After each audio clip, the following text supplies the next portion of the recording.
నమస్తే, welcome to స్వతంత్ర. నేను మురళి. ముందుగా హెడ్లైన్స్ చూద్దాం.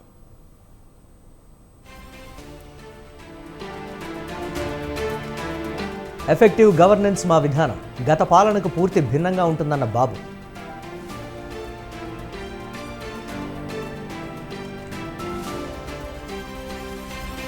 జగన్మోహన్ రెడ్డి ప్రతిపక్ష నేత కాదు, వైసీపీ ఫ్లోర్ లీడర్ మాత్రమే అన్న పయ్యావుల.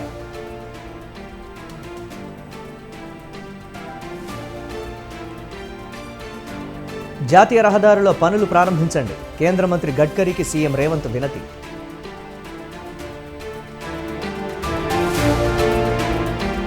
అధిష్టానం పిలుపుతో ఢిల్లీకి వెళ్లిన జీవన్ రెడ్డి, దీపాదాస్ మున్షీతో మంతనాలు.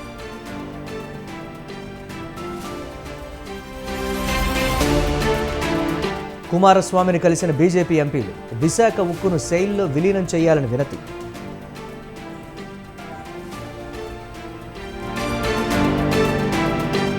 పద్దెనిమిదవ లోక్సభ స్పీకర్గా ఓం బిర్లా, ఎమర్జెన్సీని వ్యతిరేకిస్తూ పార్లమెంటు తీర్మానం.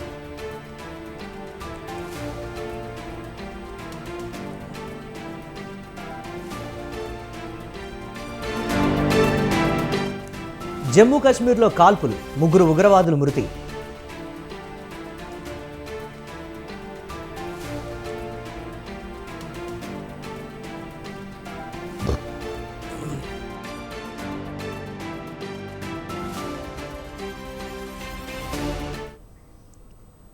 ఏపీ సీఎం చంద్రబాబు కుప్పం పర్యటన ముగిసింది. కుప్పంలో అధికారులతో సీఎం చంద్రబాబు సమీక్ష నిర్వహించారు. సింపుల్ గవర్నమెంట్, ఎఫెక్టివ్ గవర్నెన్స్ తన విధానమన్నారు. రాష్ట్రంలో పేదరిక నిర్మూలనకు కుప్పం నుంచే శ్రీకారం చుడతామన్నారు. గత 5 ఏళ్లలో రాజకీయ ఒత్తిళ్లతో చాలామంది అమాయకులపై రౌడీ షీట్లు ఓపెన్ చేశారని, వాటిని ఎత్తివేయాలని అధికారులను ఆదేశించారు చంద్రబాబు.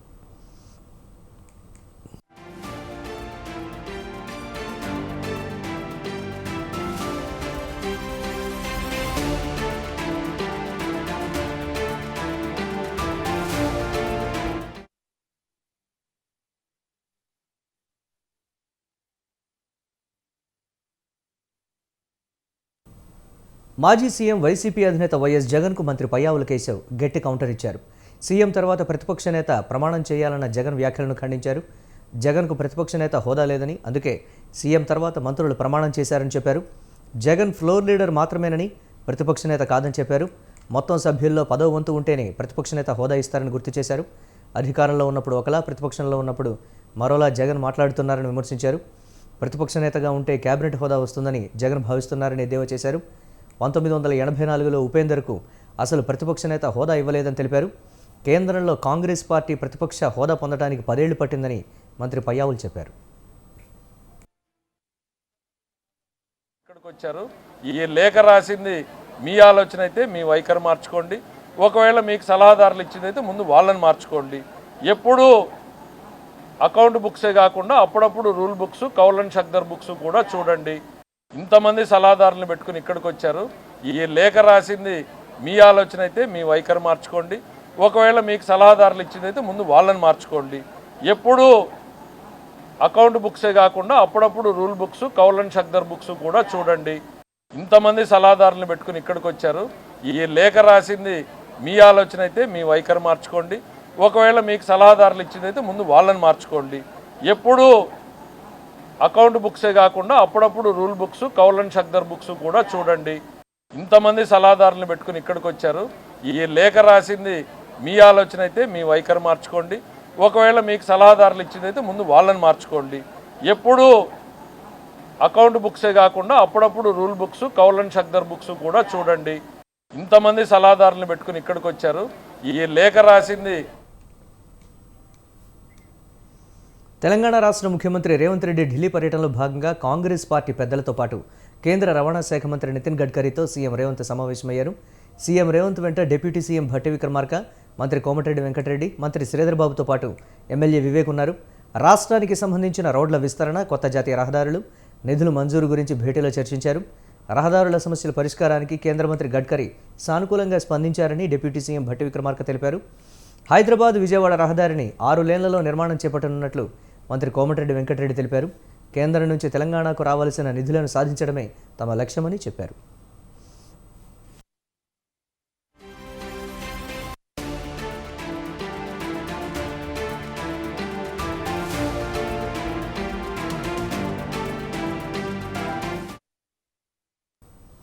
పార్టీ ఫిరాయింపుల అంశం ఇప్పుడు బీఆర్ఎస్లో చర్చనీయాంశంగా మారింది.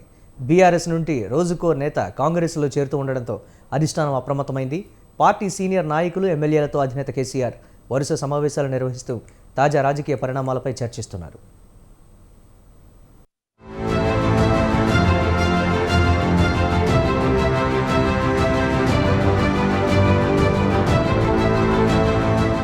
పార్టీ ఫిరాయింపుల అంశాన్ని బీఆర్ఎస్ సీరియస్గా తీసుకుంది. బీఆర్ఎస్ ఎమ్మెల్యేలను కాంగ్రెస్లో చేర్చుకోవడంతో కారు పార్టీ నేతలు అసహనంతో ఊగిపోతున్నారు.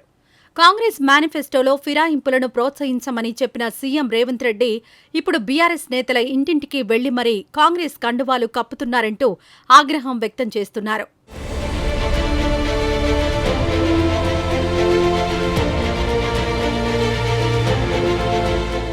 బీఆర్ఎస్ నుంచి కాంగ్రెస్లో చేరిన మాజీ speaker, Banswada MLA Pocharam Srinivas Reddy, Jagtial MLA సంజయ్పై అనర్హత వేటు వేయాలని స్పీకర్కు ఫిర్యాదు చేశారు మాజీ మంత్రి జగదీష్ రెడ్డి. ఈ మేరకు ఈమెయిల్, స్పీడ్ పోస్ట్ ద్వారా పంపించారు. బీఆర్ఎస్ ఎమ్మెల్యేలు పార్టీని వీడి కాంగ్రెస్లో చేరారని, పోచారం, సంజయ్లు పార్టీ ఫిరాయింపులకు పాల్పడ్డారన్నారు. పార్టీ ఫిరాయింపులకు పాల్పడిన వారిపై వెంటనే అనర్హత వేటు వేయాలని స్పీకర్కు జగదీష్ రెడ్డి ఫిర్యాదు చేశారు. సమయానికి నన్ను ఎక్కడ రమ్మంటారు, వారు ఎక్కడ చెప్తే అక్కడ రావడానికి నేను రెడీగా ఉన్నా, చెప్పండి అని చెప్పినాం. ఆయన మరి ఇంతవరకు స్పందించడం లేదు, మళ్ళీ ప్రయత్నం చేస్తే స్పందించడం లేదు. మరి మేము తప్పని పరిస్థితులలో మాకున్న ఇతర మార్గాలు, ఈమెయిల్ ద్వారా మేము మాకు కాంప్లైంట్ పిటిషన్స్ను పంపడం జరిగింది. అదేవిధంగా స్పీడ్ పోస్ట్ ద్వారా కూడా పంపించడం జరిగింది. 2 మార్గాల ద్వారా స్పీకర్ గారు ఈమెయిల్ పంపించడం జరిగింది. వీరిద్దరిపైన 2 పిటిషన్లు. స్పీకర్ గారు దానిపైన ఏం స్పందిస్తారు, తదుపరి వారు ఏం చర్యలు తీసుకుంటారనే దాన్ని బట్టి మా చర్యలు ఉంటాయి. తప్పకుండా చట్టపరంగా, న్యాయపరంగా మాకున్న అన్ని అవకాశాలను వినియోగిస్తాం. వారు ఇద్దరు కూడా వారి సభ్యత్వాలు, శాసనసభ సభ్యత్వాలు రద్దు చేయించడానికి మేము అన్ని రకాల ప్రయత్నం చేయించి ఉంటాం. పార్టీ ఫిరాయింపుదారులపై వేటు పడే వరకు కాంగ్రెస్ను విడిచిపెట్టే ప్రసక్తే లేదని హెచ్చరించారు బీఆర్ఎస్ ఎమ్మెల్యే, మాజీ మంత్రి జగదీష్ రెడ్డి. పార్టీ మారిన 5 ఎమ్మెల్యేల సభ్యత్వం రద్దు కావాల్సిందేనని పట్టుబట్టారు. తాము ఏ ఒక్కరిని వదలబోమని, ప్రజల ముందు దోషులుగా నిలబెడతామన్నారు. రాష్ట్రంలో ఉన్నది రాహుల్ కాంగ్రెసా, రేవంత్ కాంగ్రెసా చెప్పాలని ప్రశ్నించారు. ఫిరాయింపుల విషయంలో కాంగ్రెస్ పాంచన్యాయికు విరుద్ధంగా ప్రవర్తిస్తున్నదని ధ్వజమెత్తారు. కేంద్రంలో బీజేపీపై రాహుల్ పోరాడుతుంటే ఇక్కడ కాంగ్రెస్ మాత్రం బీజేపీకి తోక పార్టీలా మారిందన్నారు. మా పార్టీ శాసనసభ్యులు, గౌరవనీయులు మాజీ స్పీకర్, మాజీ మంత్రివర్యులు బాన్స్వాడ శాసనసభ్యులు పరిగే శ్రీనివాసరెడ్డి గారు అలియాస్ పోచారం శ్రీనివాసరెడ్డి గారు, అదేవిధంగా జగిత్యాల శాసనసభ్యులు సంజయ్ కుమార్ గారు ఇద్దరు కూడా బీఆర్ఎస్ పార్టీ బీఫామ్ పైన గెలిచి పార్టీ ఫిరాయింపుల నిరోధక చట్టానికి వ్యతిరేకంగా కాంగ్రెస్ పార్టీలో చేరారు. కాబట్టి చట్ట ప్రకారం వారిద్దరి సభ్యత్వం కూడా రద్దు కావాల్సి ఉంది. దానికి బీఆర్ఎస్ పార్టీ నుంచి మేము గౌరవ శాసనసభ స్పీకర్ గారికి పిటిషన్ ఇవ్వాల్సిన అవసరం ఉంది. వారి ఆఫీసు వెసులుబాటు అంతా చూసుకొని సమయాన్ని ఇస్తారని నేను అనుకుంటా ఉన్నా.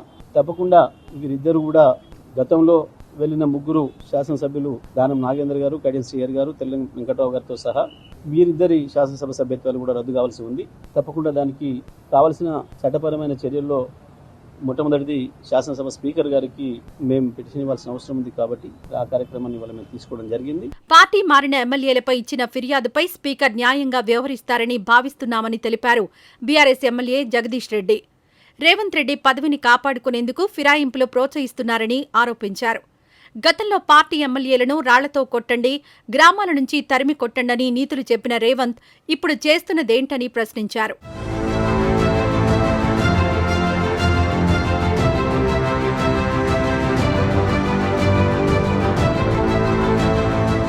బీఆర్ఎస్ బీఫాంపై గెలిచి కాంగ్రెస్లో చేరిన బాన్స్వాడ ఎమ్మెల్యే పోచారం శ్రీనివాస్ రెడ్డి, జగిత్యాల ఎమ్మెల్యే సంజయ్ కుమార్పై అనర్హత వేటుకు గట్టి పట్టుబడుతోంది బీఆర్ఎస్. పార్టీ మారిన దానం నాగేందర్, కడియం శ్రీహరి, తెల్లం వెంకట్రావుపై చర్యలు తీసుకోవాలని బీఆర్ఎస్ ఫిర్యాదు చేసింది. అంతేకాదు దానంపై అనర్హత వేటు వేయాలని కోరుతూ హైకోర్టును ఆశ్రయించింది. హైకోర్టు తీర్పు ఆధారంగా అవసరమైతే సుప్రీంకోర్టుకు వెళ్లాలని బీఆర్ఎస్ నిర్ణయించింది.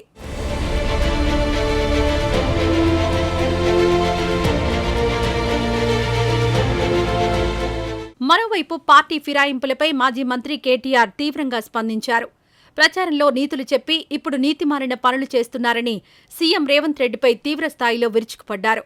గతంలో పార్టీ ఫిరాయింపులను తీవ్రంగా వ్యతిరేకించిన సీఎం రేవంత్ ఇప్పుడు స్వయంగా బీఆర్ఎస్ ఎమ్మెల్యేల ఇళ్లకు వెళ్లి పార్టీలో చేర్చుకోవడం ఏంటని ఎక్స్ వేదికగా ప్రశ్నించారు. మరో ట్వీట్లో కాంగ్రెస్ పార్టీ ద్వంద్వ వైఖరిని కేటీఆర్ తీవ్రస్థాయిలో తూర్పారబట్టారు. పార్టీ ఫిరాయింపులపై గతంలో రాహుల్ గాంధీ చెప్పిన విషయాలను గుర్తు చేస్తూ ఇప్పుడు కాంగ్రెస్ వ్యవహరిస్తున్న తీరును నిరసించారు. కాంగ్రెస్ నాయకుడు రాహుల్ గాంధీ చేతిలో రాజ్యాంగాన్ని పట్టుకుని పార్టీ ఫిరాయించిన ప్రజాప్రతినిధులపై అనర్హత పడేలా రాజ్యాంగంలోని 10వ షెడ్యూల్ను సవరిస్తామని పెద్ద పెద్ద మాటలు చెప్పారని, ఇప్పుడు అదే రాహుల్ గాంధీ రాజ్యాంగంలోని ఫిరాయింపుల నిరోధక నిబంధనలకు విరుద్ధంగా 5గురు బీఆర్ఎస్ ఎమ్మెల్యేలను తమ పార్టీలో చేర్చుకున్నారని తెలిపారు. ఇది రాజ్యాంగ రక్షణ లేక అపహాస్యమా అంటూ కేటీఆర్ ఆగ్రహం వ్యక్తం చేశారు. పార్టీ మారిన ఎమ్మెల్యేలపై స్పీకర్ నిర్ణయం తీసుకోకపోతే సుప్రీంకోర్టుకు వెళ్తామని స్పష్టం చేశారు మాజీ మంత్రి కేటీఆర్.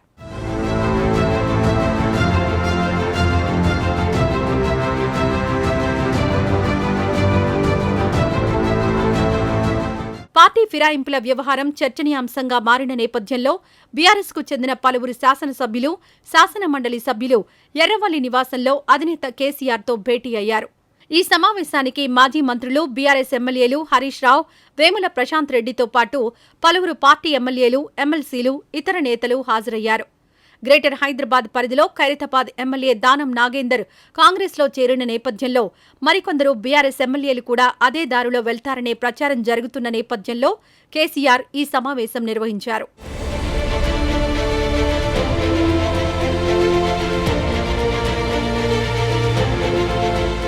పార్టీ మారిన ఎమ్మెల్యేలపై అనర్హత వేటు కోసం స్పీకర్కు ఫిర్యాదు చేసినందున స్పీకర్ నిర్ణయం కోసం ఎదురు చూడాలన్నారు అధినేత కేసీఆర్. స్పీకర్ సరైన నిర్ణయం తీసుకోకపోతే సుప్రీంకోర్టుకు వెళ్లే అవకాశం కూడా ఉందన్నారు.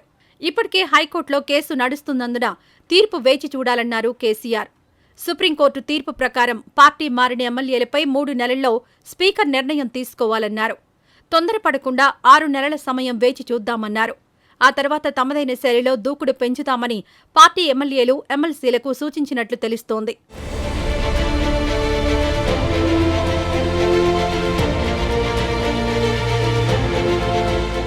మొత్తానికి పార్టీ ఫిరాయింపుల అంశం రాజకీయంగా పెను దుమారం లేపింది. పార్టీ మారిన ఎమ్మెల్యేలపై వేటు పడే వరకు తగ్గేదే లేదంటోంది బీఆర్ఎస్. మరోవైపు కాంగ్రెస్ మాత్రం తన పని తాను చేసుకుంటూ పోతోంది. మరి ఫిరాయింపుల పంచాయితీ ఎవరికి ప్లస్ అవుతుందో, ఎవరికి మైనస్ అవుతుందో చూడాలి మరి.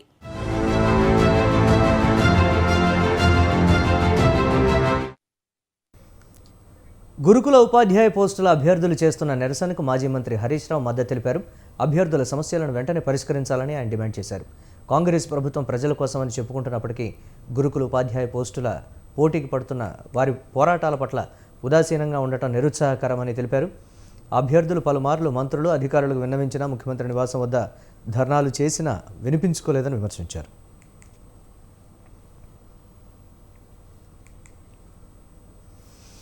మేడిగడ్డ వద్ద ప్రాజెక్టు కట్టడం మంచిది కాదని చెప్పినా గత బీఆర్ఎస్ ప్రభుత్వం పట్టించుకోలేదని తెలంగాణ జనసమితి అధ్యక్షుడు కోదండరాం తెలిపారు. కాళేశ్వరం ప్రాజెక్టు రీ-ఇంజనీరింగ్కు ముందు అంబేద్కర్ సుజల స్రవంతి పేరుతో ప్రారంభించారని తెలిపారు. మేడిగడ్డ వద్ద ప్రాజెక్టు సరికాదని చెప్పినా బీఆర్ఎస్ ప్రాజెక్టు నిర్మాణానికి సిద్ధం చేసిందన్నారు.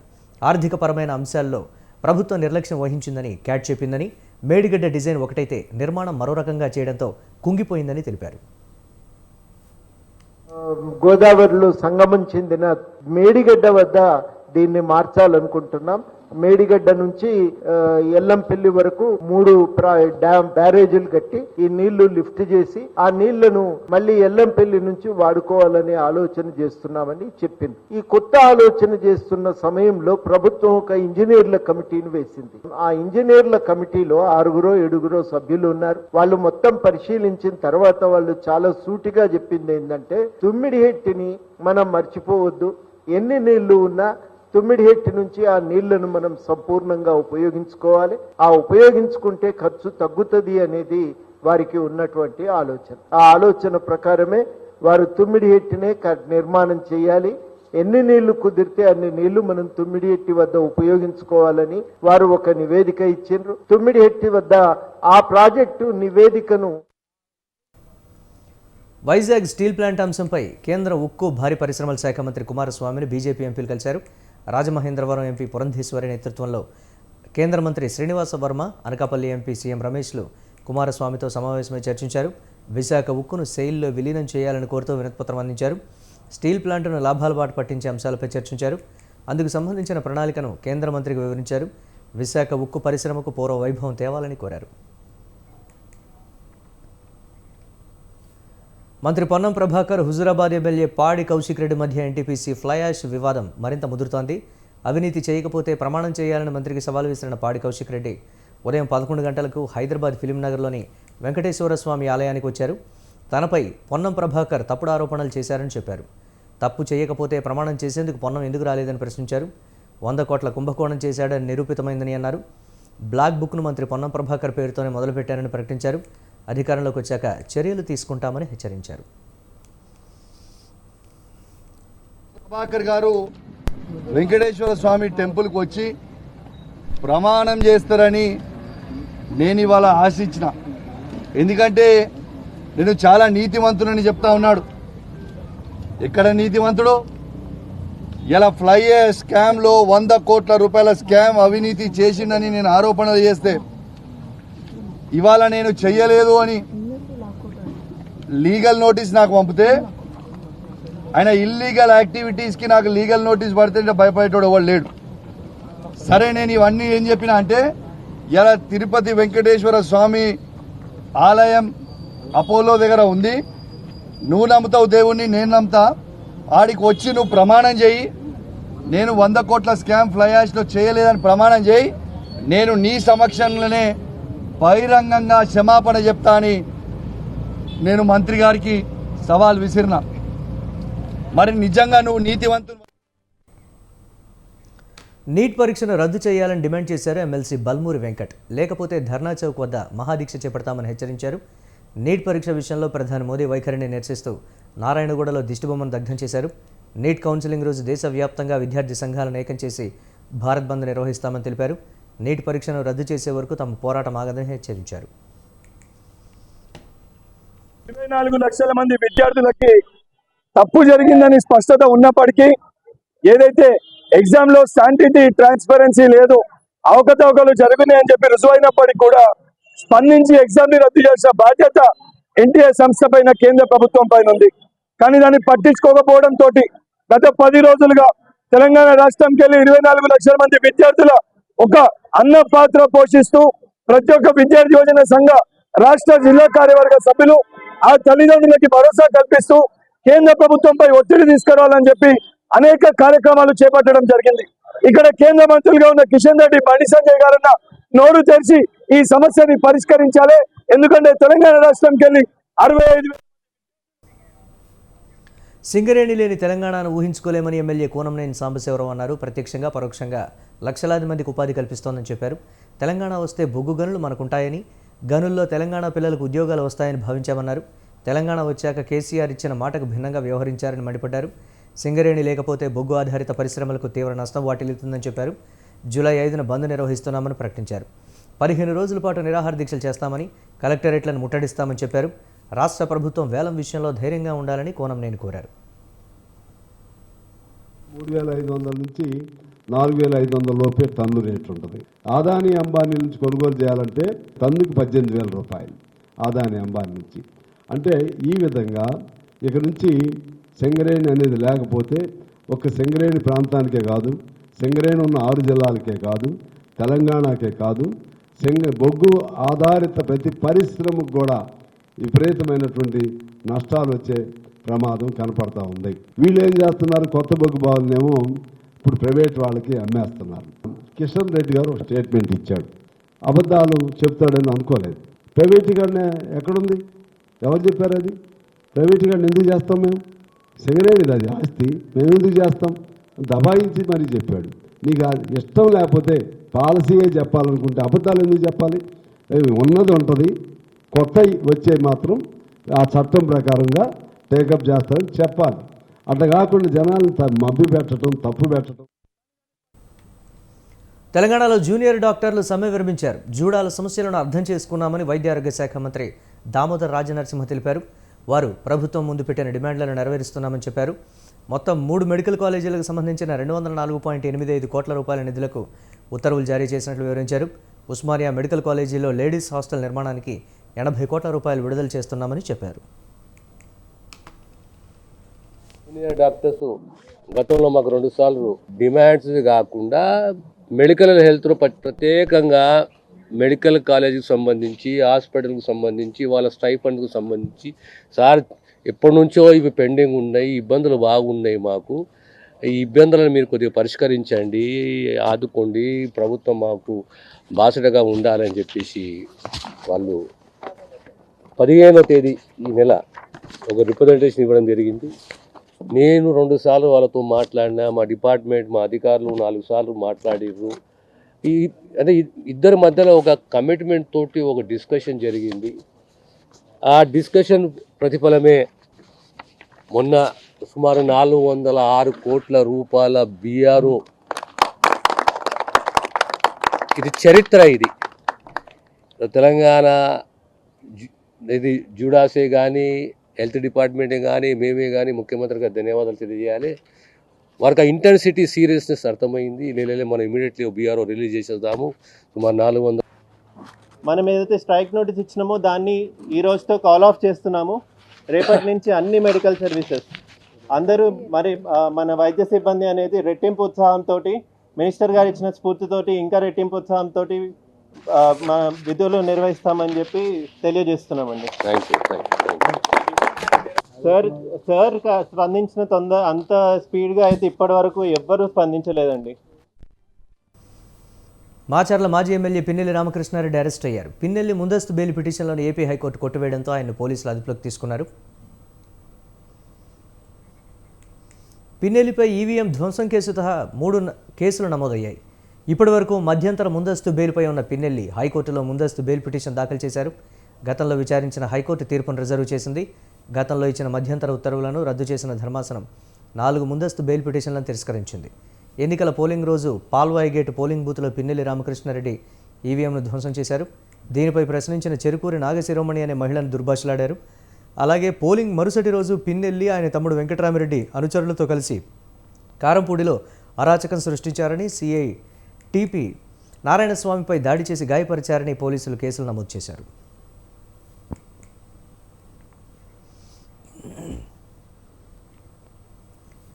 స్వతంత్ర న్యూస్ ఛానల్ 2 ఏళ్లు పూర్తి చేసుకున్న సందర్భంగా 2వ వార్షికోత్సవ వేడుకలు ఘనంగా నిర్వహించారు. సంస్థ ఎండీ కృష్ణప్రసాద్ జ్యోతి ప్రజ్వలన చేసి వేడుకల్ని ప్రారంభించారు. తెలుగు జర్నలిజంలో సరికొత్త ఒరవడికి శ్రీకారం చుట్టిన న్యూస్ ఛానల్ స్వతంత్ర. సామాన్యుడి స్వరంగా తెలుగు ప్రేక్షకుడి ముందుకు వచ్చిన స్వతంత్ర ఛానల్ విజయవంతంగా 2 ఏళ్లు పూర్తి చేసుకుని 3వ సంవత్సరంలోకి అడుగుపెట్టింది. తొలి రోజు నుంచి సామాన్యుడి గొంతుకగా ప్రయాణం సాగిస్తూ ఎత్తుపల్లాలను అధిగమిస్తూ ప్రేక్షకుల మదిలో తనదైన ముద్ర వేసుకుంది. నిబద్ధత, నిజాయితీయే పెట్టుబడిగా జర్నలిజంలో స్వతంత్ర ఛానల్ నిలబడిందన్నారు సంస్థ ఎండీ కృష్ణప్రసాద్.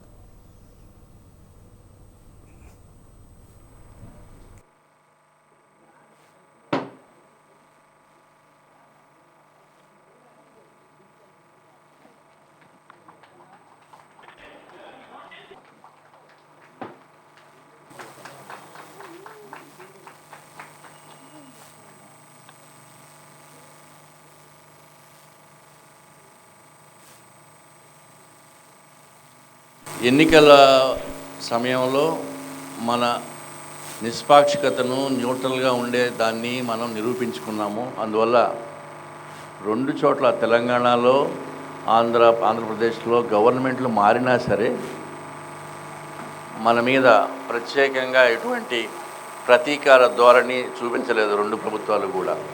ఎందుకనంటే మనము ఏ గవర్నమెంట్ ఉన్నా సరే ఆ గవర్నమెంట్కి భజన చేయలేదు, ఆ గవర్నమెంట్కి పూర్తిగా విద్వేషంతో వ్యవహరించలేదు. కాబట్టి 2 ప్రభుత్వాలు మన పట్ల పూర్తి సహకార ధోరణిలోనే ఉన్నాయి. అందుకు 2 ప్రభుత్వాలకి స్వతంత్ర తరపున, స్వతంత్ర ఎంప్లాయీస్ తరపున ధన్యవాదాలు తెలుపుతున్నాను. రాజకీయాలు దాదాపుగా కక్షపూరితంగా మారిన ఈ నేపథ్యంలో మీడియా నడపడం అనేది కత్తి మీద సాము.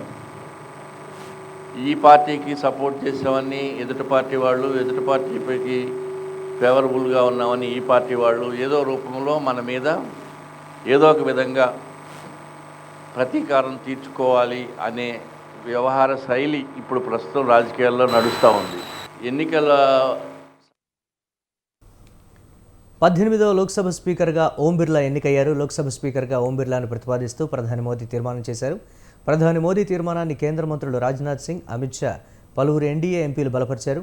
ఇండియా కూటమి తరపున కె సురేష్ పేరును శివసేన ఎంపీ అరవింద్ సావంత్ తీర్మానం తీసుకొచ్చారు. దీన్ని పలువురు విపక్ష ఎంపీలు బలపరిచారు. అనంతరం స్పీకర్ పదవికి ఎన్నిక చేపట్టారు. మూజువాణి ఓటుతో చేపట్టిన ఈ ఎన్నిక ప్రక్రియలో ఓం బిర్లా విజేతగా నిలిచారు. దీంతో ఆయన స్పీకర్గా ఎన్నికైనట్లు ప్రొటెం స్పీకర్ ప్రకటించారు. అధికార విపక్షాల మధ్య ఏకాభిప్రాయం కుదరకపోవడంతో లోక్సభ స్పీకర్ పదవికి ఎన్నిక అనివార్యమైంది. ఎన్డీఏ నుంచి ఓం బిర్లా, ఇండియా కూటమి నుంచి Congress MP K Suresh nomination దాఖలు చేశారు. బుధవారం లోక్సభ ప్రారంభమైన తర్వాత మిగిలిపోయిన 7 ఎంపీలతో ప్రొటెం స్పీకర్ ప్రమాణ స్వీకారం చేయించారు. అనంతరం స్పీకర్ ఎన్నిక ప్రక్రియ ప్రారంభమైంది. ఎన్డీఏ స్పీకర్ అభ్యర్థిగా ఓం బిర్లాను ప్రధాని నరేంద్ర మోదీ ప్రతిపాదించగా కేంద్ర మంత్రి రాజ్నాథ్ సింగ్ సహా పలువురు మంత్రులు, బీజేపీ ఎంపీలు బలపరిచారు. తర్వాత కాంగ్రెస్ ఎంపీ కె సురేష్ పేరును ఇండియా కూటమి తరపున, కె సురేష్ పేరును శివసేన ఎంపీ అరవింద్ సావంత్ ప్రతిపాదించగా దీన్ని NCP MP Supriya Sule, DMK MP Kanimozhi, SP అధినేత అఖిలేష్ యాదవ్ సహా పలువురు విపక్ష ఎంపీలు బలపరిచారు. అనంతరం స్పీకర్ పదవికి ఎన్నిక నిర్వహించగా మూజువాణి ఓటుతో ఓం బిర్లా గెలిచినట్లు ప్రకటించారు. సభాపతిగా ఎన్నికైన ఓం బిర్లాను ప్రధాని నరేంద్ర మోదీ, ప్రతిపక్ష నేత రాహుల్ గాంధీలు అభినందించారు.